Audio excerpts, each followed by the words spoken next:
Hi everyone, I'm Nikita from Youth for Animals. Welcome to Zoom In with the Experts by Youth for Animals. Just for background, Youth for Animals is a platform for young people to promote animal welfare.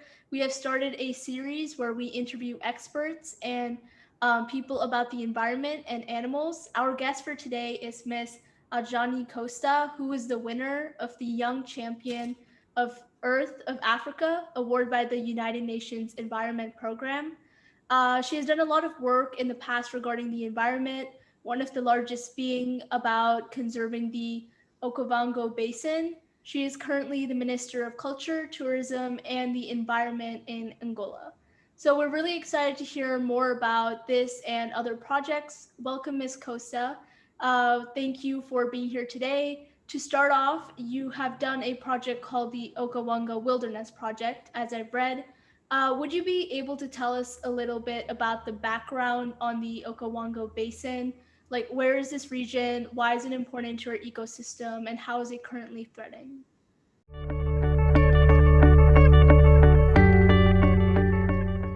Hi, Nikita. It's a pleasure to be here. Hopefully, get to inspire some future colleagues on environment. So, the Okavango Basin is a very important ecosystem or a set of ecosystems. It's located in southern Africa. It involves three different countries: Angola, Namibia, and Botswana. And the most well-known, the jewel of the crown, as it is called, is the Okavango Delta, which attracts hundreds and thousands, we can even say millions at certain periods of time, of tourists all around the world to go and see its incredible wildlife and its incredible wilderness. It is a place that has been kept intact, so it's one of the last wild places on Earth. So that by itself makes it very special. It also has a lot of geological and biological features that makes it very, very unique. It's considered to be one of the world's what is the name in English? Sorry, my English That's sometimes okay. blocks. It's a World Heritage Site, so it's very special, not just locally, not just regionally, but also worldwide. Um, the Okavango also is very closely related to an area called the Zambezi. And there is this whole transboundary conservation area called the CASA, which is the Okavango Zambezi Transfrontier Conservation Area, that includes even more countries like Zambia and Zimbabwe. So you have the biodiversity moving around freely in between this area without passports or boundaries, which it makes it a very, very special place. Yeah. So, how is the Okavango Basin? How is it threatened by what threatened the ecosystem? Most of the threats are man caused. The big majority of threats are man caused. You have a lot of communities living along the rivers that provide water to the Okavango, and that utilization of resources is not exactly sustainable. So you have hunting that is not planned, that is not sustainable at all. You have fire related activities for cropping, for hunting as well, and for development. You have mineral exploration. So you have a set of threats that cumulatively is threatening the environment in all of its components.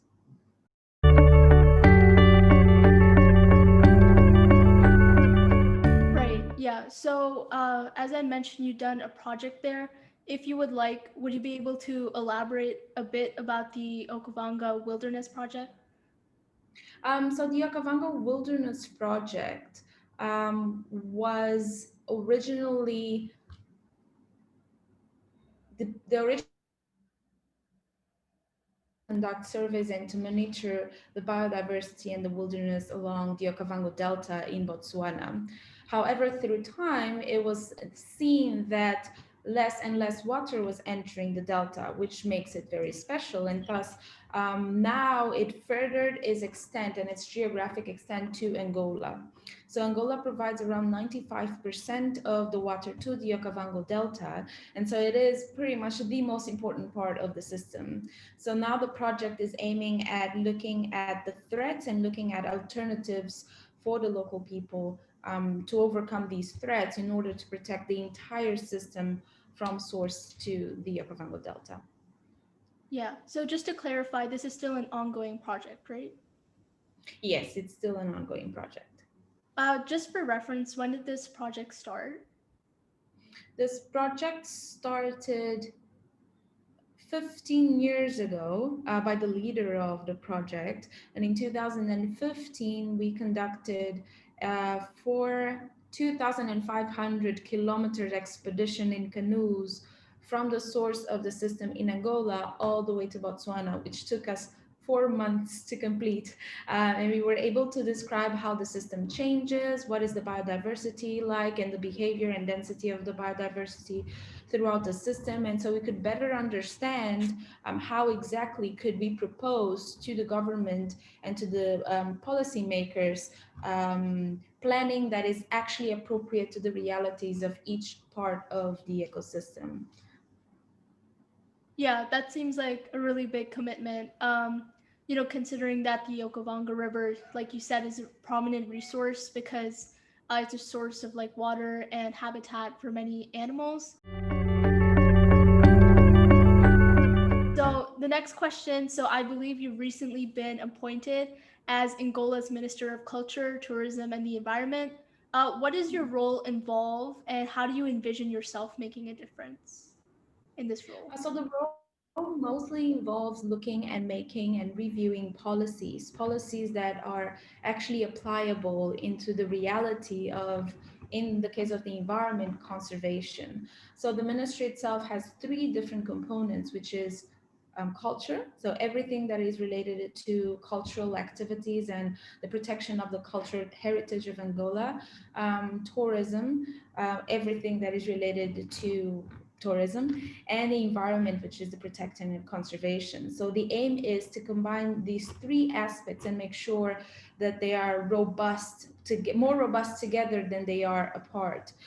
That includes, for example, when you look at conservation areas, make sure that you're looking at ethno-conservation and make sure that traditional knowledge is included in the prospects of management and monitoring of wild places, which by itself will increase the benefits to tourism. So everything is thought of in three ways and not specifically and singularly in one.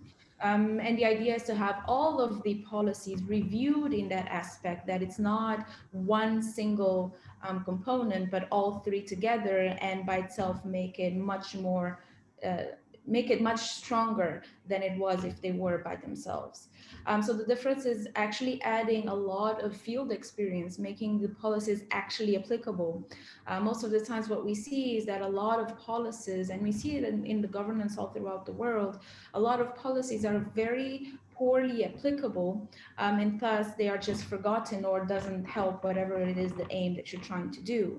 So having a lot of field experience will help, I hope, in the best way possible to bringing that and make sure that all of the policies from now on are much more applicable and actually help conservationists to protect the environment in an active way. Yeah, I think it's really important to experience different positions and projects in your life.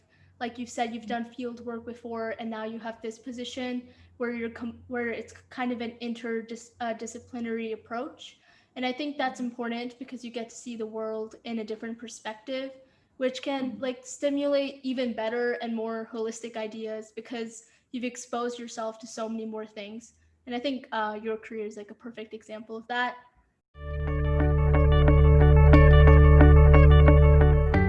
More about your personal life. What inspired you to become an advocate environmental conservation?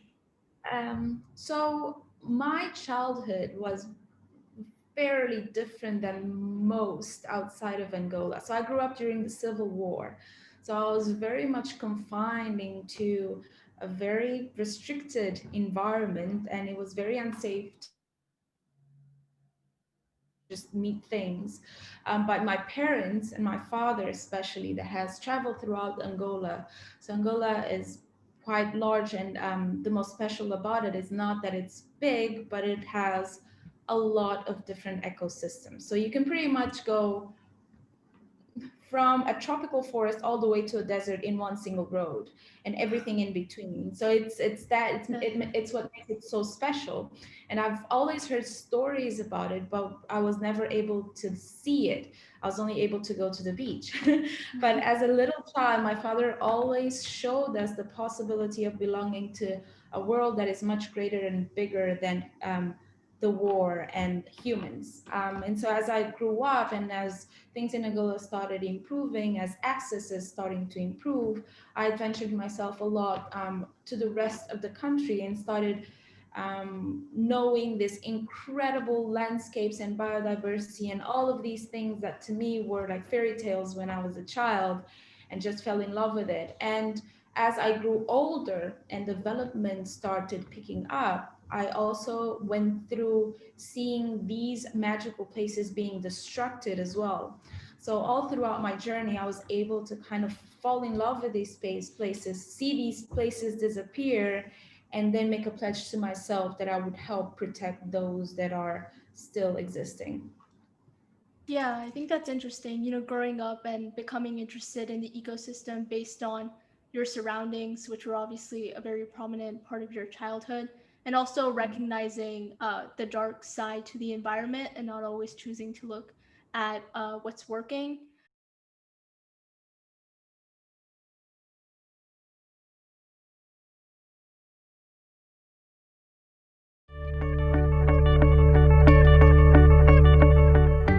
So, what would be your message to the youth with respect to what they can do to save our planet based on your The one experiences? Sorry. Yeah. I think the one message, and it's something that really follows me through, and especially in conservation, conservation is a very gray area because you are pretty much trying to convince everyone else that every greedy person on earth, everyone else that wants to put, capitalism first, that it is worth protecting the environment. You might not get quick money, but you will get sustainable money that will help everyone. So you're constantly approaching and lobbying, and you're always in a very gray area, and sometimes it's very difficult to maintain hope.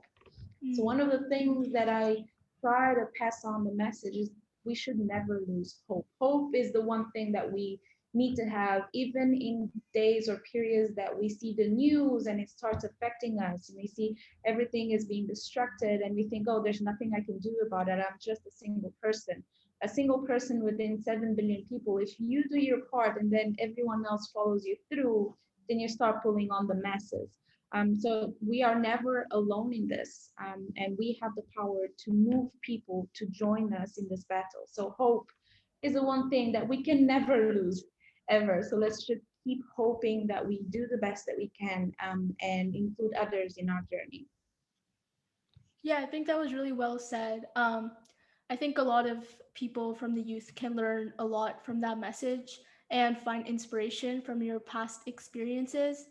So I would just like to thank you for your valuable insights in this interview. I think it's really important for the young generation to take action, and I think your life has been a perfect example of that. Um, is there anything you would like to add before we finish off? I really would like to thank you again for this initiative, and also just to see the energy that is coming from your generation, all generations to come, is also very inspiring to all of us that have worked in this, and gives us the energy and the motivation to keep going. So we're all going to be colleagues very soon. So let's just keep the energy up.